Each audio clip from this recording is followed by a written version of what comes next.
Greetings, APWU family. This is Mark Dimenstein, APWU president, with a second update on the progress of national negotiations. As you all know, our main collective bargaining agreement union contract expires this Friday on September 20th. I reported to you last week that we will be locking down with management to try to make real progress and hopefully, and we're certainly striving for a new agreement by the end of the contract. I'm reporting to you directly from a hotel in Washington, D.C. I assure you we're not on vacation.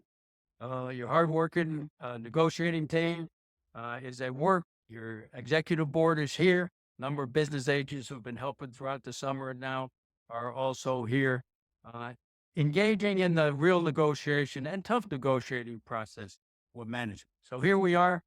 We've submitted over 100 proposals from the union side to management. They've submitted about 20 to us, and the negotiations get more intense all week. We're here 24 hours a day.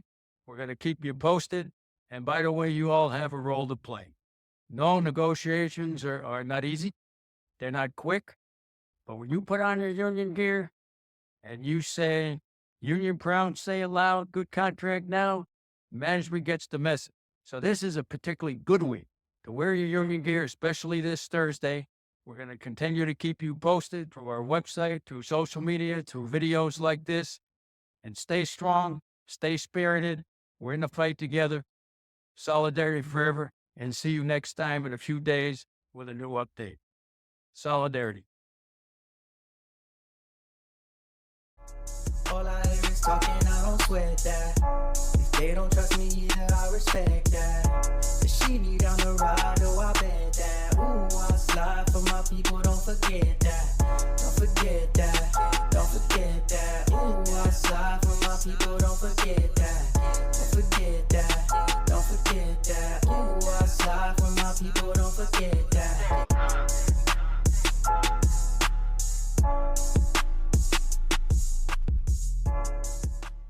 Good morning, good afternoon, good evening. My name is J.H.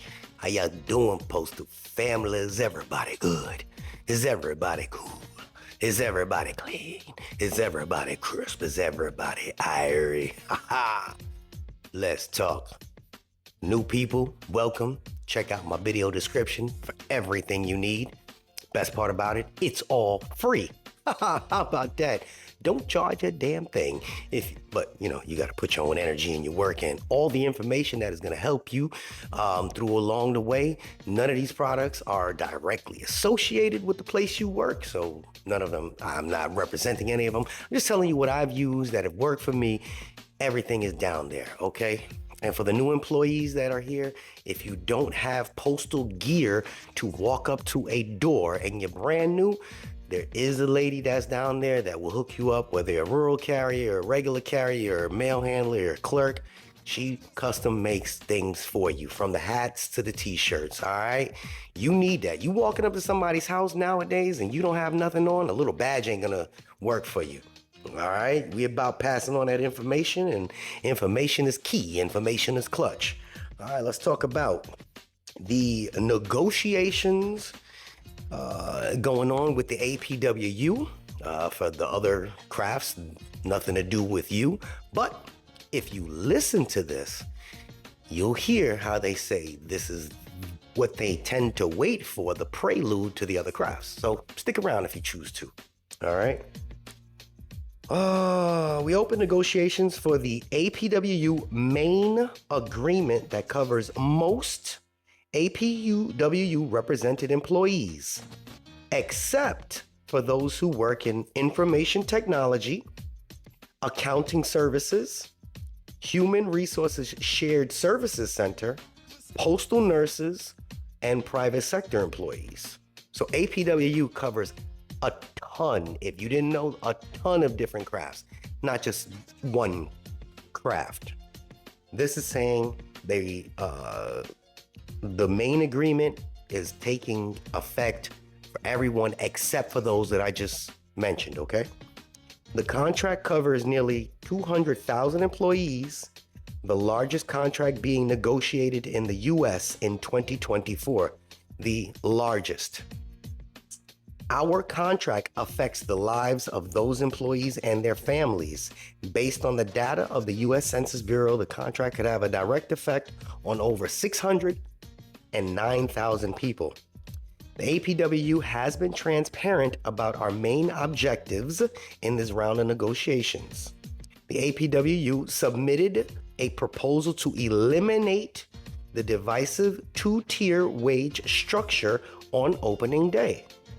Nearly 120,000 employees are on what we commonly called the new pay scale, implemented in the 2010 to 2015 contract.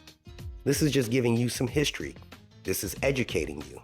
For some of you that know, some of you don't know. Again, I'm giving you the information.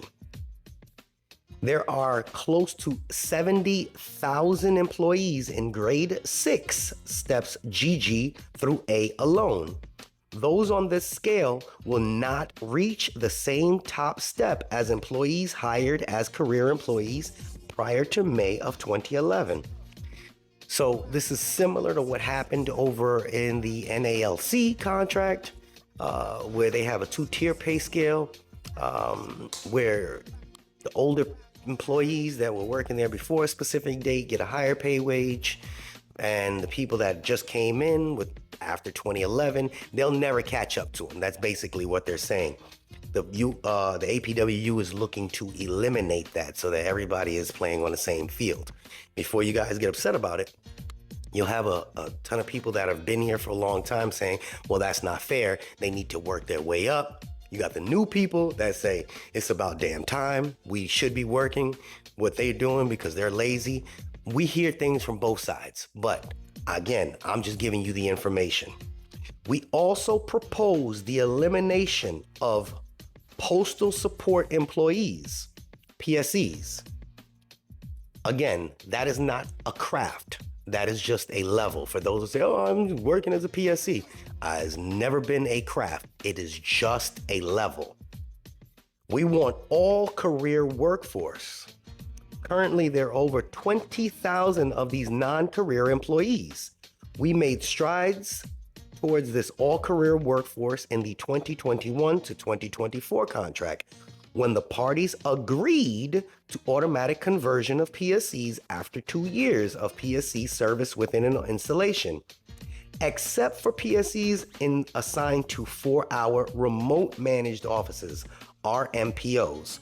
Over the life of 2021 to 2024 agreement, we have seen career numbers slightly increase as PSEs have been converted to career. So if you translate that over into the CCA aspect, they have the same exact thing. After 2 years, you're no longer an assistant, you're now a PTF. I guess that's what PTF or career. But there are a lot of people that are getting hired on as PTFs. We believe that we have good arguments to make our objectives. The two-tier structure is not unique to the Postal Service. It was implemented through labor after 2006 Great Recession, impacted bargaining and the economy like no other time in recent memory. A lot of you that are watching me that are new, probably this never affected you, so you don't remember that. I remember that, 2006. Yeah, damn, I remember. Damn, price of diesel. I'm a truck driver. Price of diesel went over $5 a gallon. It was ridiculous. It has been a divisive in the workforce and has created animosity amongst workers. It has not been a success. So just like I said, people get angry with each other just because of this. This is an issue that our union family members and other unions are willing to go out on strike over. This is Charlie Cash that wrote this. This is an issue that our union family members and other unions are willing to go out and strike over. That's for other unions, not us. It is not conducive to employee retention or job stability. Our data shows that since the Postal Service implemented this structure in 2011, APWU represented employee retention has plummeted. Previously, a low percentage of postal employees left their job voluntarily before retirement. Today, that rate of attrition is several times higher than it was before 2011. Retention, general rejection, and failure of the two-tier wage system are two of the strong arguments we'll use to demand elimination of this wage structure. What about the elimination of the PSEs as a classification of employee? We are not asking that PSEs be let go from the Postal Service. We are arguing that they should all be made career employees, and all new hires thereafter be career employees.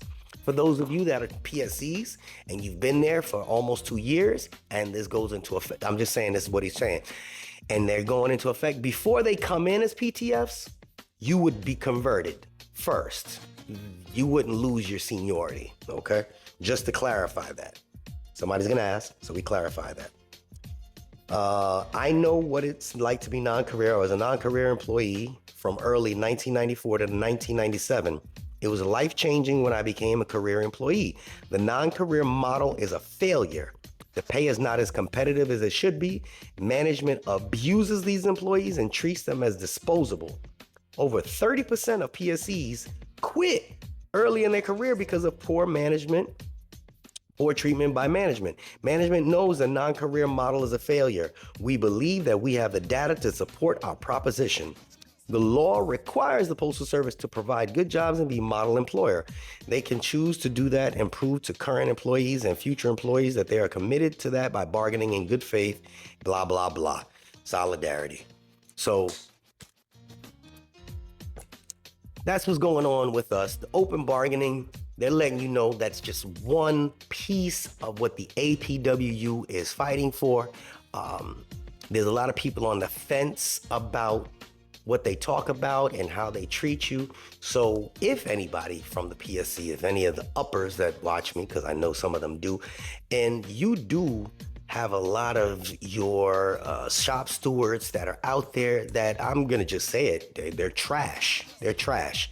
When somebody goes to look for help, they don't know who their shop stewards are. I have somebody in my family that, went to go help to go look for a steward, and the steward was like, well, I'm retiring.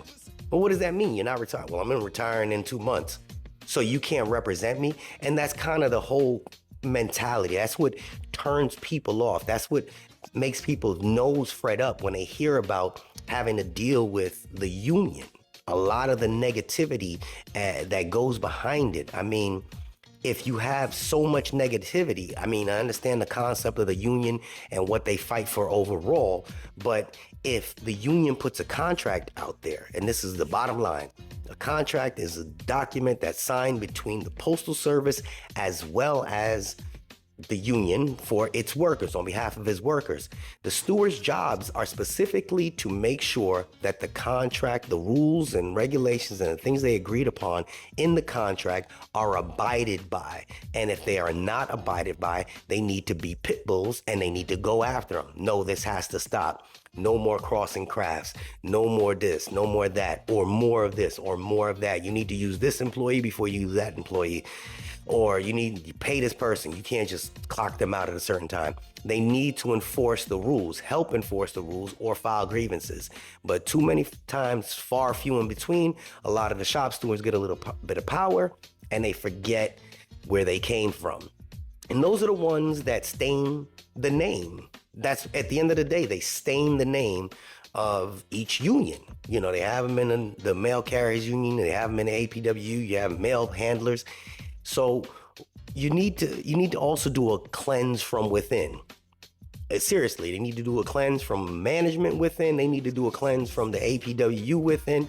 And if the people that come in just readily as workers come in, and if they got good shop stewards and good union reps and they got good managers and they got good supervisors, and the pay is obviously a big factor in it. But if the environment and the culture is good, it keeps employees here. At the end of the day, that's what it does. It will keep employees here. They'll deal with the bullshit a little bit more if it's easy for the palate.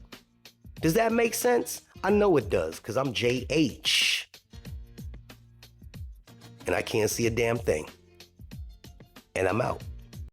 Unexpected expenses stressing you out? Get the money you need now with Loans for Feds, a program designed specifically for federal employees. Bad credit is not a problem. Application is fast and easy with same-day approvals. Apply now.